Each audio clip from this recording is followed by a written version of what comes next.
The last email Jennifer Daniels sent before she was erased wasn't dramatic, wasn't even emotional. It was about asbestos. A converted textile mill she had flagged back in 2014, a property that 3 CFOs ago swore would print money. It didn't. It printed lawsuits. Mold, lead, bad soil, bad faith. Jennifer cleaned it up the way she always did, quietly, surgically, with no headlines and no applause. 12 years of that. 12 years of fixing what other people broke while they played golf and pretended they invented zoning variances. 12 years of missing birthdays, of letting personal milestones dissolve into tax maps, easements, and variance overlays. She wasn't flashy, but she was indispensable. If Cypress Holdings had grown from a boutique fund into a $2 billion powerhouse, it wasn't because of visionaries giving TED Talks, it was because Jennifer, armed with a pen and endless endurance, built the bones and kept them intact. And yet, no one ever wrote her name into the glossy investor decks. She wasn't in shareholder letters. She was barely even listed on the company website until some intern stuck her under compliance support, which was both wrong and insulting. Still, she stayed. Because some people don't work for applause, they work for precision. That precision was the weapon. She could recall parcel IDs from memory, knew which county inspectors had gambling debts, and could rebuild a 4-property deal mid-flight on hotel Wi-Fi. She had rescued projects that should have collapsed, rewritten frameworks overnight, and carried entire urban portfolios on her back. Her desk was a war zone of red folders and coffee rings, and yet she was always 5 steps ahead. But invisibility wears on you. She wasn't tired of the work, she was tired of being erased. Then the founders sold out. In walked Grant Pelham, all shine and swagger, flanked by a pack of identical Ivy League locusts in matching suits and dead eyes. They called it modernization. Jennifer called it rot. Within weeks, she was sidelined, her access cut, her name deleted, her job erased not with firing, but with silence. When HR delivered the rehearsed eulogy about streamlining synergies, she didn't fight. She didn't beg. She simply collected the severance packet and left.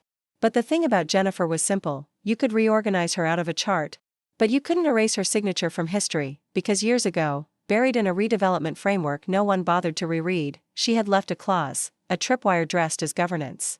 Section 11D. It required unanimous written consent from all original signatories for any transfer of assets exceeding $40 million. It was dull, boring, bureaucratic, until it wasn't. Grant never saw it.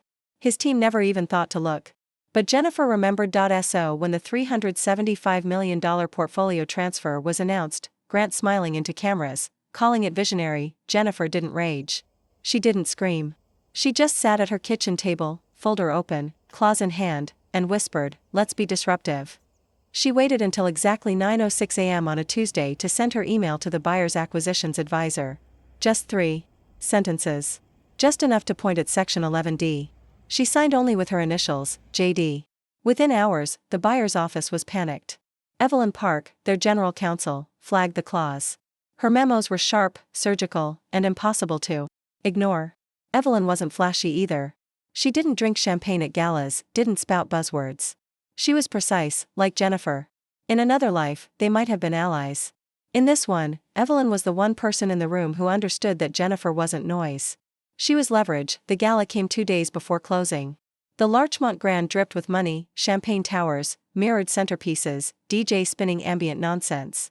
Grant worked the room like it was already his kingdom, laughing too loud, cufflinks gleaming, every word rehearsed. Jennifer arrived. Quietly. Black sheath dress, leather folio in hand. No jewelry, no entourage, just presence. She sat in the back, invisible again, watching the circus unfold. At 8:30, in the chandeliered Sequoia room, the pens were lined up for signatures. Cameras ready. Champagne bottles engraved with the date.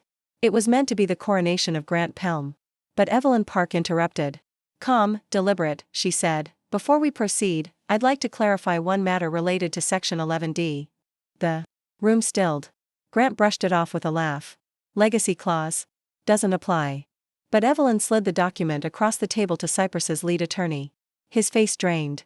His lips mouthed the words again and again, like a man reading his own obituary, and then Thomas Klein, the acquisitions advisor, turned. He pointed, not at the document, but at Jennifer, sitting silent at the back. For the first time in 12 years, the room tilted toward her. She stood slowly, opened her folio, and laid out the notarized originals. Each page landed on the table. With a sharp snap, like quiet detonations. She didn't raise her voice. She didn't gloat. She simply recited, original framework. Executed writer. Timestamped. Archived threefold. Consent required. Grant sputtered. She doesn't work here. She has no standing. Jennifer's reply was ice. You never gave me a seat. So I built one. And I bolted it to the floor. The silence that followed was suffocating. Evelyn confirmed the clause. Airtight. Enforceable. The buyer wouldn't proceed without Jennifer's signature. Grant's empire froze in its tracks. What do you want? He finally croaked. Jennifer didn't look at him. She looked at Evelyn, the only one in the room whose power wasn't borrowed. And she listed her terms, precise as ever. Public acknowledgement of her role, retroactive equity, reinstatement with direct board access. Not requests, conditions. The buyer agreed. They had no choice. Jennifer signed, one line, steady, final. Not with triumph, but with accuracy. Then she left. No champagne. No cameras. No applause, because revenge for Jennifer was never about fire and noise. It was about paper. It was about clauses no one read. It was about the quiet satisfaction of making the room remember what they tried so hard to erase, and in the end, she didn't just walk back into the company. She owned the deal. She owned them all.